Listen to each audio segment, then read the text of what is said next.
pendengar, kita bergabung sekarang dalam Pos Daya Bangun Jakarta yang dipersembahkan oleh Yayasan Dana Mandiri. Tentunya dialog ya, ekonomi keenterpreneuran, dan bersama pakarnya ya, ada konsultan UMKM dan CEO juga ini ya, Bapak Christian F. Guswai yang sudah sukses juga dengan My Retail formulanya gitu. Jadi bisa dijadikan acuan bagi mereka yang baru memulai usaha atau saat ini yang tengah mengembangkan usahanya. Selamat pagi Pak Christian F. Guswai. Selamat pagi Mbak Riri. Sehat Pak? Sehat, alhamdulillah. Besok siap ke Kendari lagi? Iya, siap berangkat lagi. Siap berangkat lagi. Jadi artinya masih cukup banyak yang mempercayakan pengembangan bisnisnya kepada Pak Christian ini. Iya, begitulah. Luar biasa.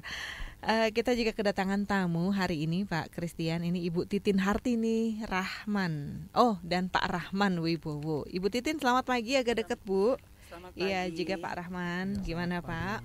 Ini baru merintis usaha sebulan ini, tapi memang tengah mencari bentuk-bentuk kelanjutan ya. Kita harapkan keberanian untuk memulai ini juga bisa mendapatkan semangat. Nah, kita juga terkait dengan tema ya, ini ada prinsip dalam membeli. Tentunya terkait juga dengan produk-produk yang ada yang dihadirkan oleh pelaku UMKM ya, Pak Christian. Apa sih sebetulnya prinsip dalam membeli itu?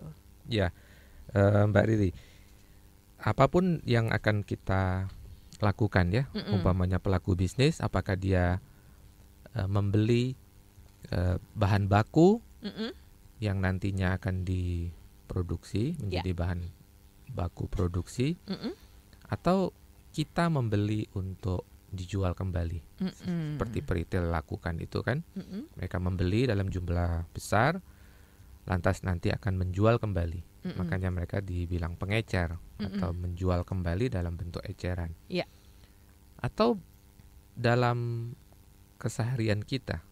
Kita pasti tidak akan terlepas dari aktivitas membeli apapun untuk konsumsi kan. Jadi betapa pentingnya aktivitas membeli, apakah itu tadi saya katakan untuk aktivitas produksi maupun untuk konsumsi. Nah, membeli karena seperti aktivitas sehari-hari, kita kerap kali mengabaikan, termasuk pebisnis pun banyak yang tidak siap ketika harus melakukan aktivitas membeli. Karena itu saya pikir tema ini pantas untuk kita angkat dan kita sharing kepada pendengar di radio. Oke. Nah, kita juga pengen tahu ya, dengan pengusaha apa nih, souvenir atau apa ini ya? Souvenir ya. Masuknya souvenir ya. Handicraft. Handicraft.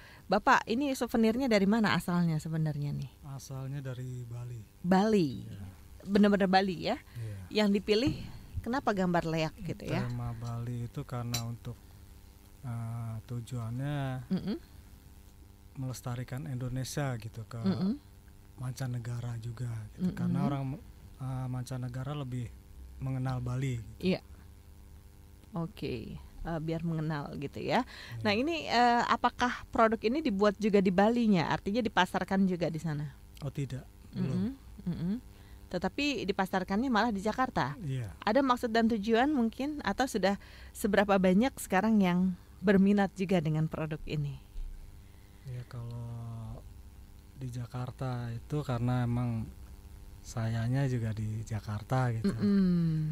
Dan di sana itu membikinnya yang besar, yang asli, lebih banyak menuju yang aslinya.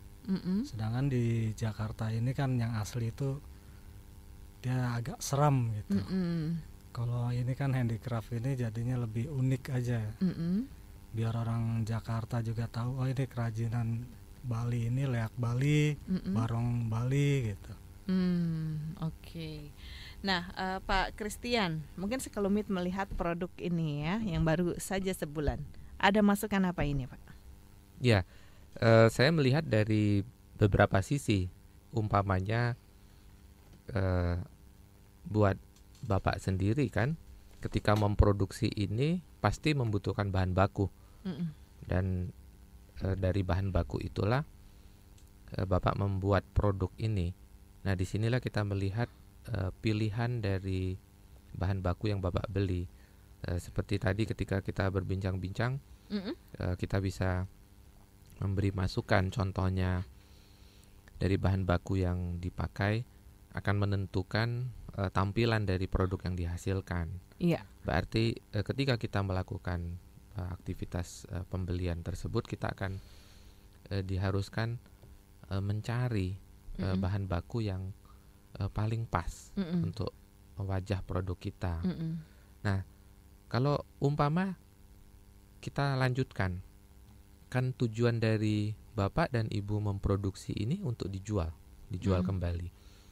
Maka keputusan untuk membeli produk ini akan jatuh kepada buyer kan, atau merchandiser dari sebuah perusahaan yang membeli lantas untuk dijual kembali.